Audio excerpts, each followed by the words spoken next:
y'all. How are y'all doing? I hope everybody's being safe and staying healthy and just staying indoors and doing your social distancing thing. Um, some of y'all know me, know my face. I come to youth on Wednesday nights. I hope to very soon get to know more of you better. Um, I wanted to share my testimony with y'all and just encourage y'all through this difficult time, especially the seniors that are graduating this year. My prayers are with y'all. I really hate that y'all are missing out on prom and graduation and all of this virus mess is just really interfering with y'all's senior activities. I want to read y'all a verse from James 1 2 through 4. It says, "Dear brothers and sisters, when troubles of any kind come your way, consider it an opportunity for great joy. For you know that when your faith is tested, your endurance has a chance to grow. So let it grow. For when your endurance is fully developed, you will be perfect and complete, needing nothing." Um, that verse really just goes along with what we're going through right now, and it just helps me to know that um, that even though we're going through bad times, God is with us, and He is purifying us, and He is testing our faith and building our character. And so I just encourage y'all just to use this time just to dig in y'all's word and build a relationship with God. He is a great lover of our souls, and I just want to share with y'all my testimony and help y'all to know me better. My name is Casie. I am 34 years old, and I am from Bastrop, Louisiana. Um, Growing up, I was the oldest of three of a single mother. She was in addiction and in and out of abusive relationships. I always went to church because my grandmother made it her business to bring us to church. So from the age of 7, I was in church every Sunday. But my home life was a totally different story. My By the age of 13, I was experimenting with drugs and I was smoking marijuana, and um, my mom was in addiction and selling drugs. And by the age of 15, I was doing methamphetamines and selling drugs with her. At the age of 17, I got pregnant with my first daughter, and I felt like she would be the very thing that would slow me down and get me right. And I was so wrong. Um, I had her, and all of the um, all of the guilt and life's troubles just came on me, and I was not able to take care of her like a normal mother would, and so I fell back off into addiction, and all alone me and my mother was getting high together, and so at the age of 21 my mom gets killed in a car wreck, and this like tears my life to pieces. It um it just sent me into a downward spiral. I began just using her death for an excuse to do whatever I wanted to do. I was blaming God. I blamed anybody that I could blame, anybody but myself. And so from the age of 21 to in between 21 and 26, I have two more children and not able to take care of them. My family has to take that responsibility. And at the age of 27, I met a man who was cooking and selling methamphetamines, and I began seeing him, and we end up going to jail together, and then and we were a very codependent. We was in a he was very abusive to me, um, and then we go to jail together, and I catch my first felony charges, and wasn't I did 4 months in jail and then did a 6 month faith based rehab. I just did what I had to do to finish the program. After that, when I got out, I married him, and that was the biggest mistake I have ever made. So we do good, I guess, for about a year, and we're not doing speed anymore, but we're still drinking and we're still smoking weed and taking pills. But at the time, I considered that sober. So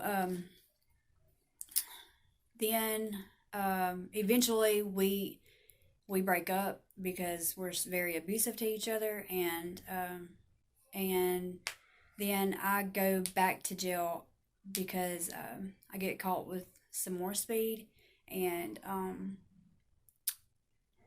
this is when I get my probation revoked and I have to do a year in prison. So in that time when I was in prison, I really people were coming from like Teen Challenge. It's the first time I ever heard of Teen Challenge was when I was in prison. They were coming and ministering to us. I can't talk, and just I wanted what they had. I wanted to do God's will, but I didn't want to let go of certain little things. I didn't want to do what it took to be in God's will.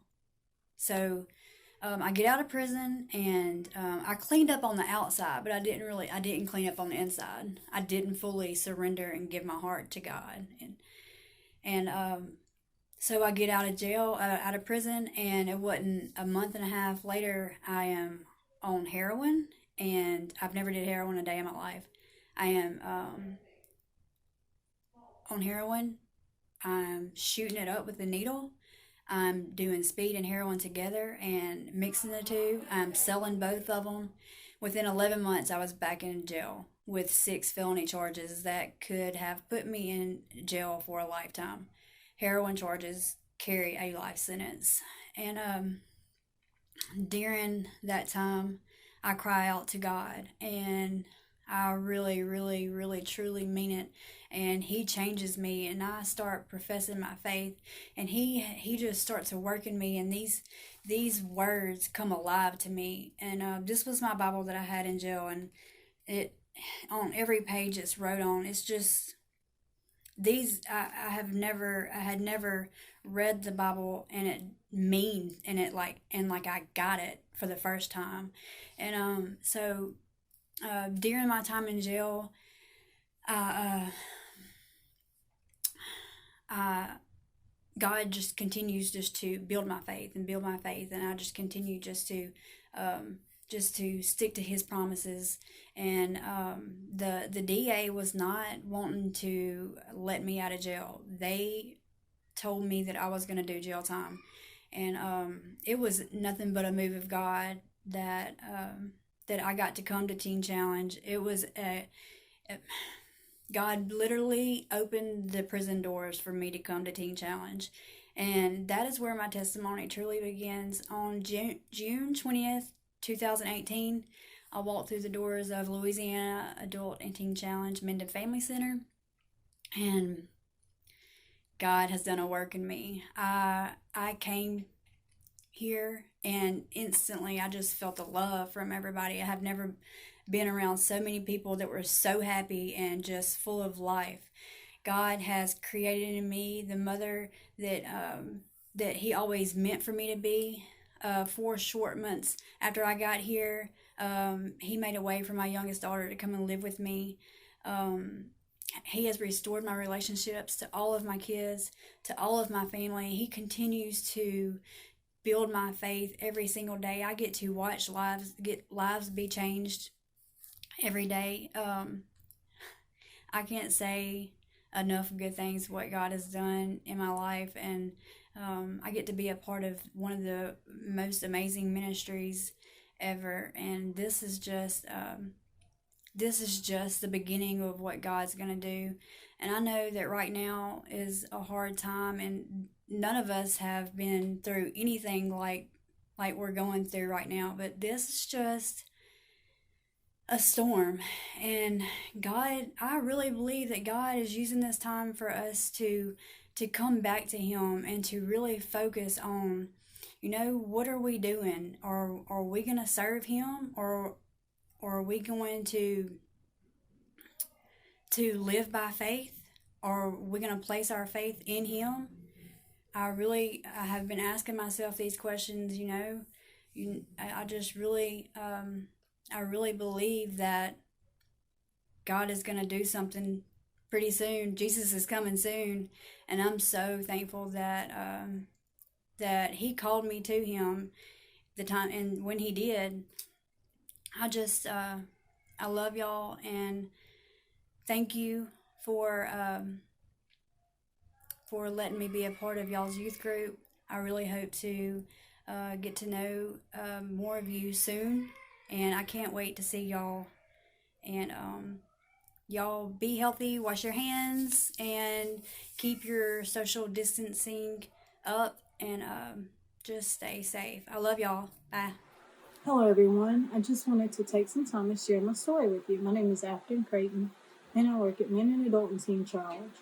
I grew up in a broken home. My father left whenever I was young, and this left me with feelings of rejection, and it hit me hard because I wanted a relationship with him, and he was not there, and he was not in my life.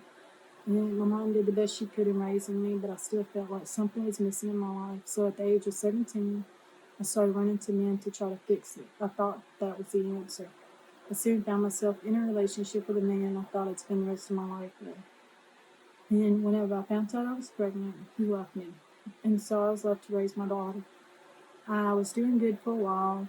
I had a job. I was going to college. So I thought I could do it. And that soon fell apart. I soon found myself pregnant again for the second time with a man that I met in a bar. We did not have a relationship, and nor did we plan to pursue one. So I jumped into a relationship with a man that I knew from my past, that I knew was in addiction. But at that moment, I did not care. And so we got married, and I became a stay-at-home mom to my 3 children. And I found myself in the middle of a custody battle with my second child's father. And to deal with the pain of that, I started drinking a lot more. I turned to drugs, and I started doing drugs with my husband. And I thought I had it all together. We were going to church. I did church activities with my kids. I took my kids to ball games. I took my daughter to dance. I did my kids' school functions, and I thought that I had it all together, but I was mistaken. Satan is a deceiver. He deceived me. He deceives us into thinking that we have it all together. Sometimes when we don't. And so, me and my husband fell even worse off in addiction. And so my middle son's father kept my son from me. And at that moment, I was upset, but I understood, because I was living a life he didn't need to be a part of. And I soon got to the point that I knew that I couldn't continue this lifestyle and continue to support my children. So I went to my daughter's father and I asked him to take her, because I was in addiction and I couldn't continue to let her see me this way, and I couldn't continue to allow her to be in this lifestyle.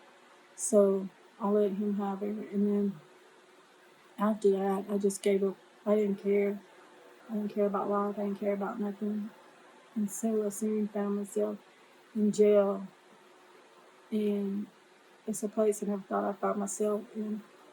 I was looking at 30 years in jail, and so it's only by the grace of God that I got out, and that He took care of that. And that didn't stop me though. That didn't wake me up. Just, I was trying to deal with the pain of not having my children, and just the decisions I've made in my life. And So I continued to live in addiction. I continued to live with my husband. And so one day my pastor and his wife gave me an application to Teen Challenge. I didn't show my husband because I didn't want to end the marriage. So I put it back in the drawer. And so one day I finally got it out. And I went to them and they helped me fill it out.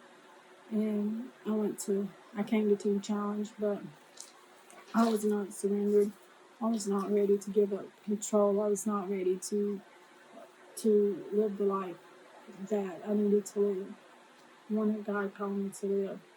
So I come to Teen Challenge and I felt something here that I've never felt in my life.